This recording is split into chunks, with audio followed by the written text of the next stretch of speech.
Hey, just a few days before I recorded this, we had really just like a really bad storm, probably one of the worst in the 6 years that I've been here. And it was actually the kind of the edge of a hurricane. And so really bad, a lot of rain. We had almost 5 or 6 inches of rain just in one short period of time. And so my son had a haircut, his first in like 5 months. And so we're there, and he's in getting his haircut, and I'm out in the car waiting, and my wife is texting me pictures of our creek. Now, those of you that don't know, we have a creek that runs through our front yard, and you know, when we get a lot of rain, it can get a little bit full. We recently put a bridge in, and sometimes the water will get close to that. And so she texted me a picture and said, you know, it's getting really close to the bridge. And then like 5 minutes later, there's another picture of it going over the bridge. And before you know it, the bridge is like, you can't even see it. There's so much water. And what is normally about 8 feet wide was probably 12 or more. And it was like just a few feet from our front porch. It was like getting up that high. And I'll admit, I was getting a little nervous. And what didn't make things any better is that on the way home from the haircut, like it looked like one of the roads was getting washed out. I mean, cars looked like they were getting stuck, and so we had to turn around.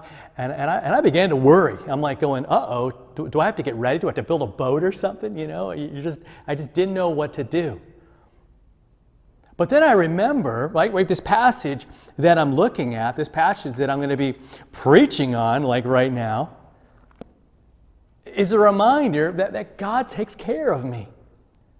That, yeah, I saw friends whose basements got flooded, and the water was getting higher and higher, and I thought, oh man, right? But when I really think about it, I'm like, well, there's going to be some difficulty, right? I might have to clean up some things, but God is going to take care of me. He always has. Time and time again, right? Passage after passage, I read about how great He is, but then sometimes in those scary moments, I forget, and you forget, because a lot of the times in our life, storms come, and the water's rising, and we're getting nervous, and what are we going to do? And sometimes the water doesn't stop rising. Right? There were people in other parts of the country whose homes were washed away. But the message is that God is bigger than those storms.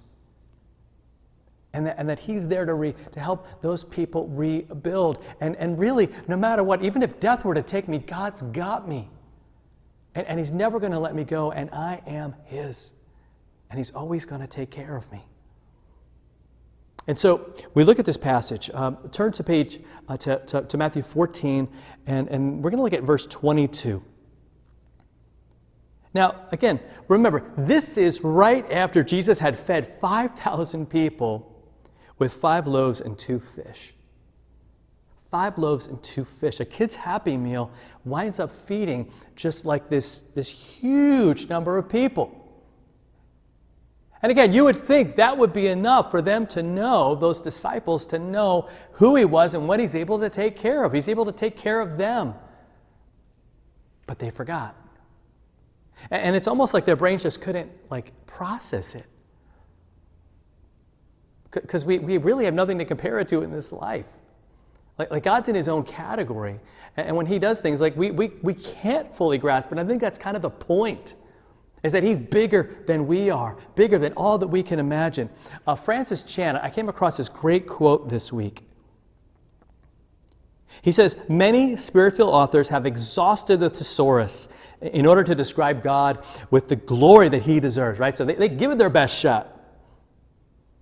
But he says, His perfect holiness, by definition, assures us that our words can't contain Him.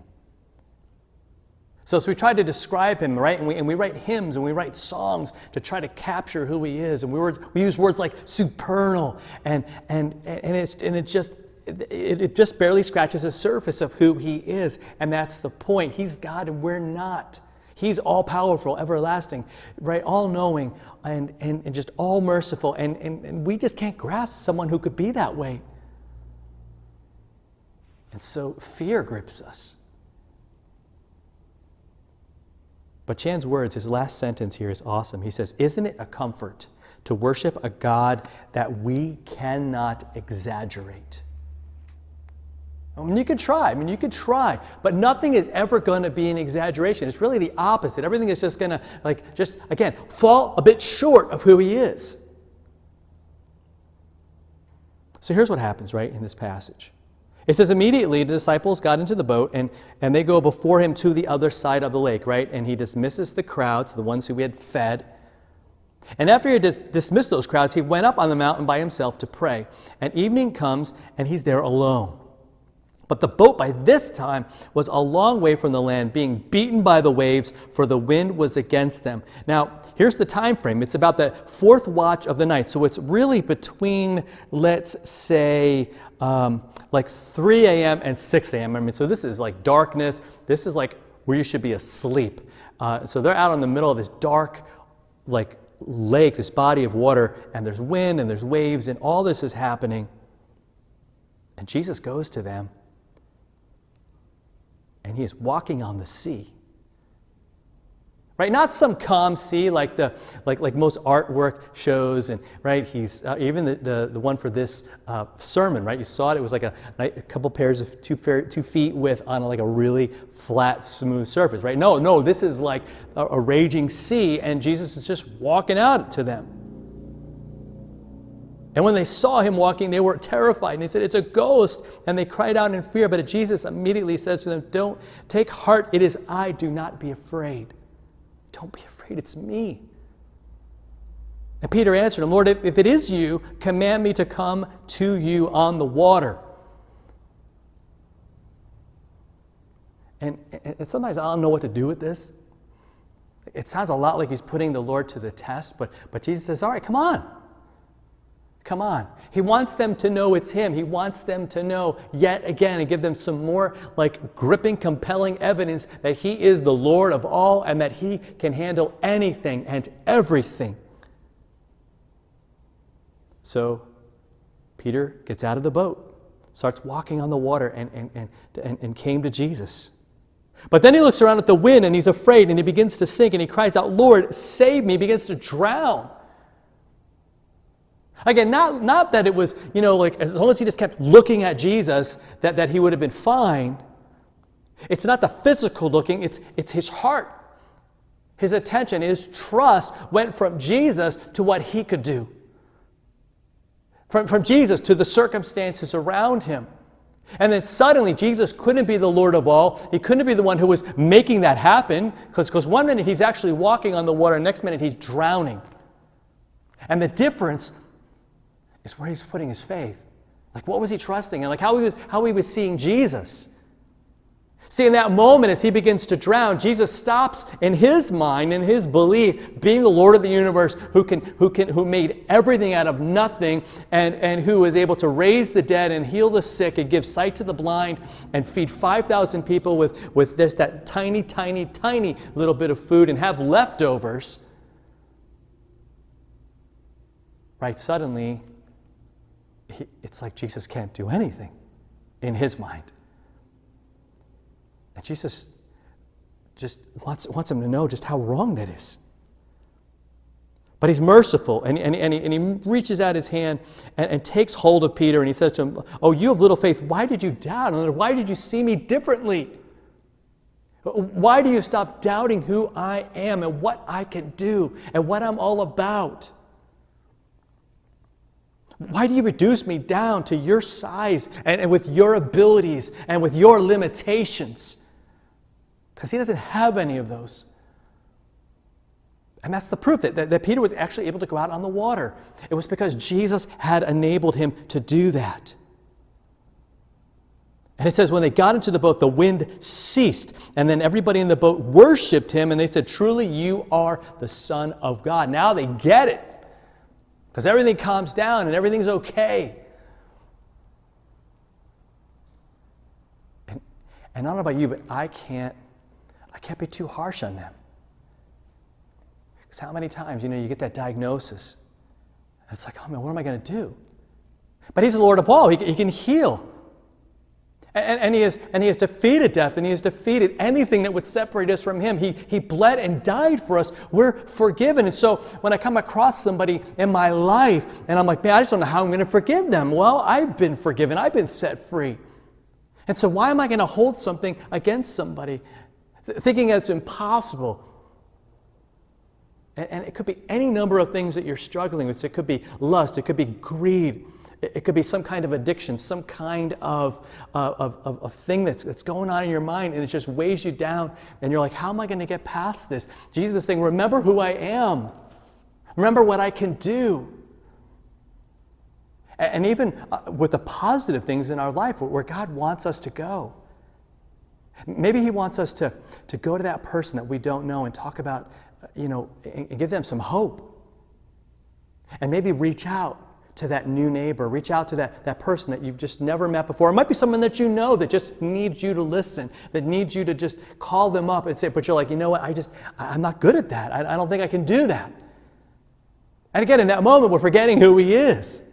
And we're saying to the Lord of the universe, yeah, I know you want me to do that, and I should be there, and you're kind of calling me to get out of this boat that I'm in, this safety thing that I'm in, and go to where it's difficult, and go to where the wind is raging and the waves are crashing. But see, and again, the important thing is to remember that we go only where He wants us to go. See, far too often we're putting Him to the test. Again, for our convenience. It's just another way for us to stay in the boat. And that boat, for it can go where we want it to go and do what we want it to do. So we can do what we want to do. See, it's really clear here that Jesus is calling him out to say, hey, come on. I can make that happen. And He does. It actually happens. And He's saying to us, I'll give you the forgiveness you need. I'll give you the words that you need to say. The circumstance and the situation, it will present itself because He is in control and He is there. No matter what's happening, He is there with this victory over death, victory over the grave, victory over anything that would threaten to take us down and wipe us out. He has taken care of it. And so He just is pleading with us today to remember that that's who He is. In every situation, that's what He's got power to do, to save us and to help us. And we get to walk every day in that power and with Him, right? Because we're followers of Jesus. We're disciples. That's what a disciple is someone that follows Him. So it's not like I have to summon Him. He's here, right with me, guiding me and leading me, showing me the path, showing me which way I have to go, correcting and reminding me when I'm trying to do my thing, when I think I know better.